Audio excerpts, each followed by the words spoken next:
Welcome to the Banker Lamp. Please enjoy the video. In this video, I will show how to program 2010 GMC Acadia key fob. Turn the ignition to RUN without starting, then press the lock and unlock buttons on the new fob together for several seconds.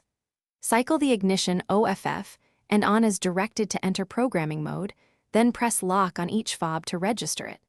Finish by turning ignition OFF and testing all buttons on each remote for proper response. Begin by closing all doors and having every fob ready in your hand.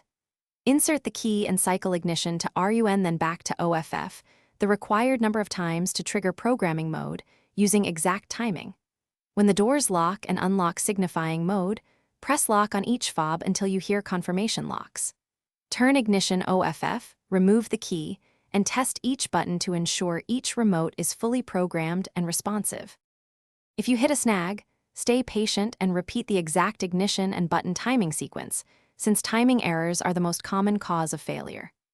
Replace the fob battery before retrying, and confirm the replacement remote matches the vehicle frequency and FCC ID.